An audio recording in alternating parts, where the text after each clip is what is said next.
I'm giving myself 3 days to make this Spider-Man No Way Home set into an epic Lego masterpiece. Let's get into this.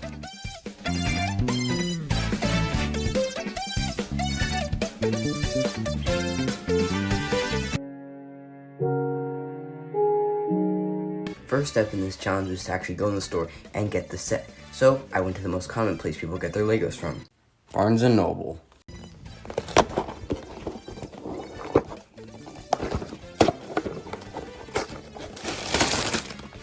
Now, as I build this set, I should explain why I gave myself 3 days to improve this set. At the end of these 3 days, whatever I have for this Lego set improved, I will show it to a few of my friends, and we will see what they say. I have to get a majority upvote, meaning that it's a cool improvement of the set, or else my favorite Lego set on my shelf goes, the Baby Yoda. And after about a half hour of building, we got this set done. It looks super good. The drone's way bigger than I thought it would be, which is kind of nice. We got the Spider-Man minifigure down there. Then we have this Vulture minifigure, which looks super cool, but I'm not actually going to use it because it's not canon to the movie No Way Home, which is what we are trying to build. So I'm going to use it for a different project later, but for now we got to throw that over there. Now it's time to improve this set. So I just finished building this new Electro minifigure I'm going to use in this set improvement. I think it looks really good. I'm going to show how I used his electricity on the back. So I used this 4 on the back piece, and I put these 2 1x1 hooked stud pieces on the back. Then I got these really zigzaggy electric different yellow translucent color pieces, and I attached them to the backpack. Now that I had my Electro minifigure done, it was time to start building this set. In the movie, the main fight sequence with Electro actually takes place with some cell towers in a forest, so that's what I'm going to try and build in this set.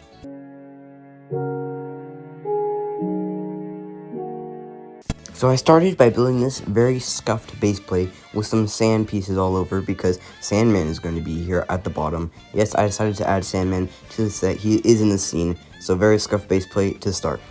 For the bottom of this tower, I needed to make some very metal looking posts. So I came up with this design. I think it looks pretty good. It is bendable, so I can make it at an angle, which is very helpful for this cell tower design I'm going for. Now all I need is 3 more of them. Now that we got the base to this cell tower done, we can start working on the upper areas. Then I added this metal post in the middle, and I actually tried stacking a few of these on top of each other. It just looked too skinny though, not what I was going for. So I actually came up with this design for a little middle column bar, and I'll show you an image of that right now. But then I decided just to kind of make 1 more of these and stack it on top of each other, and it turned out pretty good in my opinion. After that, I created 1 more of these, but a little bit longer than the other ones to give it a little bit more length, and then I snapped it around top, and we got that next part of the set.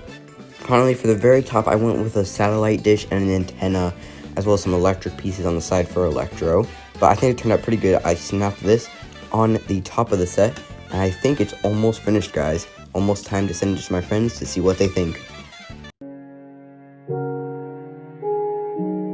It was day 3, and it was time to add the finishing touches with electricity kind of spewing out of the tower everywhere, as well as adding some log and more bush decorations on the base plate. We got all our minifigures posed now, and it's time to send the pictures to my friend. We also got the drone here to the side.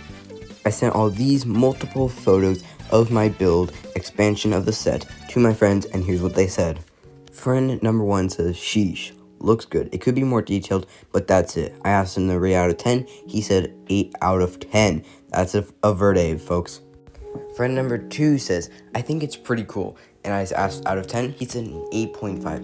Although he did say that he think it would be better without the black suit Spider-Man and maybe a red and blue as his usual costume. And finally, friend number 3, who says it looks pretty good. He confirmed that it was No Way Home. And then I asked him out of 10, and he gave me a 9.5. A very good rating on a set that I'm pretty proud of, and I guess he thinks so too.